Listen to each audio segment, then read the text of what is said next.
अस्सलाम वालेकुम। आज हम लोग ग्रेड 8 और 9 का चैप्टर नंबर 1 का फिफ्थ टॉपिक सिग्निफिकेंट फ़िगर लेकर हाजिर हुआ हूँ। सबसे पहले सिग्निफिकेंट फ़िगर को स्टार्ट करने से पहले इसका मीनिंग देख लेते हैं कि सिग्निफिकेंट किसको कहते हैं। सिग्निफिकेंट कहते हैं इम्पोर्टेंट यानी अहम, और फिगर्स कहते हैं डिजिट्स यानी आदाद, यानी इम्पोर्टेंट यानी अहम आदाद।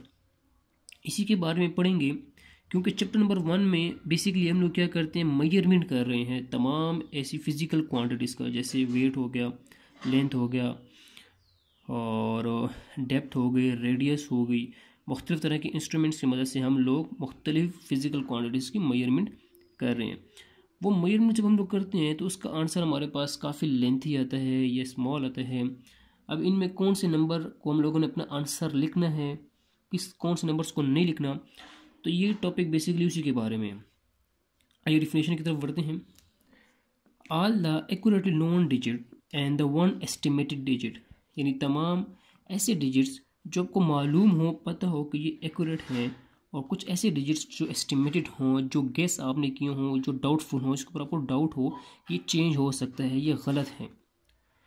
सेकेंड डिफिनेशन क्या है, all the digits that are known accurately and the one doubtful digit. वही बात, तमाम ऐसे डिजिट्स जो आपको मालूम हो कि वो एक्यूरेट हैं, उनके अंदर कोई गलती नहीं है, कोई डाउट नहीं है, कोई एस्टिमेटेड नहीं है, और कुछ ऐसे आदात जिसके ऊपर आपको डाउट हो, जिसके ऊपर आपको शक हो, यानी ये एस्टिमेटेड हों, उनके अंदर गलती की गुंजाइश हो सकती है।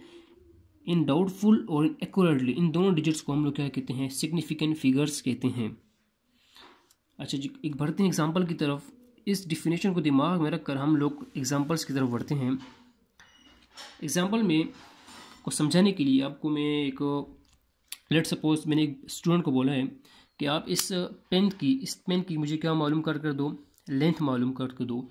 वो मीटर रॉड से यानी वर्नियर कैलिपर से क्या करता है, इसकी लेंथ मालूम करने की कोशिश करता है। जो फर्स्ट स्टूडेंट है उस बच्चे ने इस मीटर रॉड से इसकी लेंथ मालूम की है, और वो कहते हैं सर इसकी जो लेंथ है वो हमारे पास 18 सेंटीमीटर है, 18 सेंटीमीटर है। जबकि दूसरे बच्चे को ने भी उसी मीटर रॉड से उसी पेन की लेंथ मालूम की है, और वो कहते हैं सर इसकी जो लंबाई है वो है 18.5 सेंटीमीटर। अब जो फर्स्ट स्टूडेंट था, अगर आप लोग उसकी रीडिंग देखें तो उसने कहा सर इसकी जो पेन की लेंथ है वो कितनी है, 18 सेंटीमीटर। सेकेंड स्टूडेंट ने कहा सर वो थोड़ा सा और उसने एक्यूरेसी से की है, तो उसने कहा सर ये 18.5 है। थर्ड स्टूडेंट ने की है तो वो कहते हैं सर ये 18.7 सेंटीमीटर है वर्नियर कैलिपर से। तो अगर आप देखें इन तमाम जो हमारे पास आंसर आए हैं, तीनों बच्चों ने जो आंसर्स निकाले हैं, लेंथ मालूम की है, इनकी जो स्टार्टिंग नंबर है 18 18 18, यानी ये तमाम डिजिट्स हमारे पास क्या हैं, एक्यूरेट है, इनके अंदर गलती की गुंजाइश नहीं है। फर्स्ट स्टूडेंट ने भी जब लेंथ मालूम किया तो उसका भी आंसर 18 आया, सेकंड ने भी किया तो 18 आया, थर्ड ने भी किया तो 18 आया। हमारा डिफरेंस कहाँ पर आ रहा है, डिफरेंस हमारे पास आ रहा है डेसिमल्स के बाद, यानी यहाँ पर हमें डाउट है, ये एस्टिमेटेड जो वैल्यूज़ हैं हमें इसके ऊपर डाउट है, यानी ये गलत हो सकती हैं, या तो कम हो सकती है, बढ़ सकती है, या इससे भी ऊपर जा सकती है। लेकिन जो फर्स्ट हमने जो 18 लेकर आए हैं ये हमारे पास एक्यूरेटली नॉन डिजिट हैं, और ये हमारे पास डाउटफुल डिजिट हैं। इन एक्यूरेटली डिजिट्स को, इन डाउटफुल डिजिट्स को हम क्या कहते हैं, सिग्निफिकेंट फिगर्स कहते हैं। सिग्निफिकेंट फिगर्स को लिखने के कुछ जनरल रूल्स होते हैं, वो रूल्स मैंने इस बैक पेज पर लिखूंगा। सिग्निफिकेंट फिगर्स के जनरल रूल। आप लोग जब मेजरमेंट करेंगे तो मेजरमेंट आप लोगों के पास मुख्तलिफ तरह की वैल्यूज़ आएंगी। एक बात अपने दिमाग में उठा लें कि जो से भी आपके पास नॉन ज़ीरो डिजिट्स होंगे, यानी 1 से लेकर 9 तक के तमाम कौन से डिजिट्स हैं, ये सिग्निफिकेंट फिगर्स हैं। ठीक है, इनके अंदर किसी किस्म का आपको डाउट ना हो। लेट सपोज किसी बच्चे ने लेंथ मालूम की है, और उस फिजिकल क्वांटिटी यानी उस जो लेंथ उसने मालूम की है वो आंसर आपके पास आया है 9374। अब ये जो आंसर वो बच्चा लेकर आया है इसके अंदर सिग्निफिकेंट फिगर्स कितने हैं, इस तमाम के अंदर सिग्निफिकेंट फिगर 9 भी सिग्निफिकेंट फिगर है, 3 भी है, 7 भी है, और 4 भी है। तो अगर मैं आपसे पूछूं इसके अंदर कितने सिग्निफिकेंट फिगर हैं, तो ये तमाम के तमाम हमारे पास सिग्निफिकेंट फिगर है। 1 2 3 4, इसके अंदर हमारे पास 4 सिग्निफिकेंट फिगर्स मौजूद हैं। मसला हमारे कहाँ पर आता है? मसला हमारे पास जीरोस के अंदर आता है। कुछ जीरो हमारे पास स्टार्टिंग में आते हैं, कुछ एंड में आते हैं, कुछ मिड में आते हैं। इन जीरोस के साथ हमें कौन से रूल्स अपना कर उन वैल्यूज़ को हम लोगों ने लिखना पड़ता है सही तरीके से।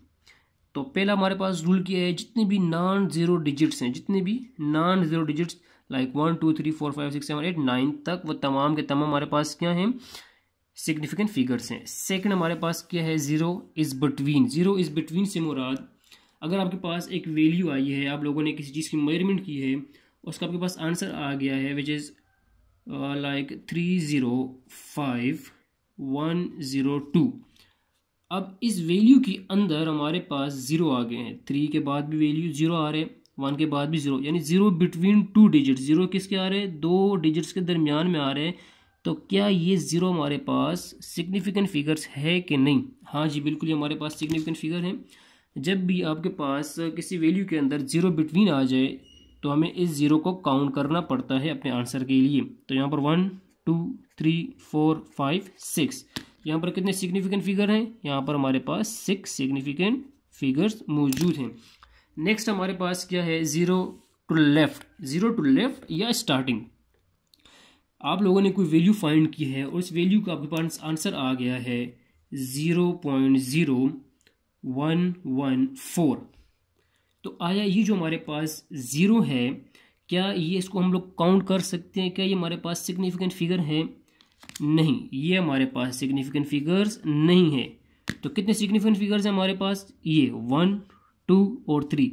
यानी जब भी आपके पास किसी भी वैल्यू का आंसर ऐसा आए जिसके अंदर ज़ीरो स्टार्टिंग में हो, तो वो स्टार्टिंग ज़ीरो हमारे पास सिग्निफिकेंट फिगर्स नहीं होते। तो यहाँ पर कितने सिग्निफिकेंट फिगर है हमारे पास? टोटली हमारे पास 3 सिग्निफिकेंट फिगर्स मौजूद हैं। अच्छा जी, नेक्स्ट है हमारे पास जो rule, zero to the end या राइट की तरफ आपका अगर ज़ीरो मौजूद हो तो क्या ये हमारे पास सिग्निफिकेंट फिगर्स हैं? ज़्यादातर बच्चे यहाँ पर ही कन्फ्यूज हो जाते हैं। हाँ जी बिल्कुल। लेट्स सपोज मेरे पास एक वैल्यू आई है विच इज़ लाइक 0.01790। तो यहाँ पर कितने सिग्निफिकेंट फिगर्स हैं? अभी हम लोग पढ़ कर आए हैं, जो हमारे पास स्टार्टिंग में लेफ्ट साइड पे जीरो होते हैं इसको हम लोग काउंट नहीं करते, तो इसको हम लोग काउंट नहीं करेंगे। बकाया पीछे कितने बच गए? 1 2 3 4। तो हमारे पास कितने सिग्निफिकेंट फिगर्स हैं? यहाँ पर 4 सिग्निफिकेंट फिगर्स मौजूद हैं। एक और एग्जांपल देख लें, अगर मेरे पास सिग्निफिकेंट फिगर्स लाइक मेरे पास एक वैल्यू आई है 300 और डेसिमल हमारे पास एंड पर मौजूद है, तो तब भी हमारे पास यहाँ पर जो सिग्निफिकेंट फिगर्स होंगे वो कितने होंगे? 5 सिग्निफिकेंट फिगर होंगे। क्लियर हो गया। बट अगर हमारे पास कोई वैल्यू हो होल नंबर पे, यही वैल्यू है लेकिन वो होल नंबर पर है, डेसिमल मौजूद नहीं है, तो यहाँ पर हमारे पास सिग्निफिकेंट फिगर्स कितने होंगे? 1 2 3। ये हमारे पास सिग्निफिकेंट फिगर्स नहीं होंगे। तो यहाँ पर कितने सिग्निफिकेंट फिगर्स हैं? 3 सिग्निफिकेंट फिगर्स हैं। लास्ट में हमारे पास एक ऐसा आंसर आया है जो हमारे पास सिग्निफिकेंट नोटेशन में, सॉरी साइंटिफिक नोटेशन फॉर्म में आया है। जैसे इसमें हम लोग पावर में लिख लेते हैं लाइक 9.3 मल्टीप्लाई बाई 10 की पावर 18 हमारे पास एक वैल्यू का आंसर आया है। तो इसमें हमारे पास कितने सिग्निफिकेंट फिगर्स होंगे? इसमें हमारे पास जो ये वाले स्टार्टिंग नंबर होंगे तमाम के तमाम हमारे पास सिग्निफिकेंट फिगर्स होंगे और ये पावर वाले हमारे पास सिग्निफिकेंट फिगर में काउंट नहीं होंगे। तो यहाँ पर कितने सिग्निफिकेंट फिगर्स? यहाँ पर हमारे पास 2 सिग्निफिकेंट फिगर्स मौजूद हैं। उम्मीद करता हूँ आप लोग समझ गए होंगे। किसी बच्चे को मसला हो तो कमेंट बॉक्स में कमेंट कर सकते हैं। Thank you.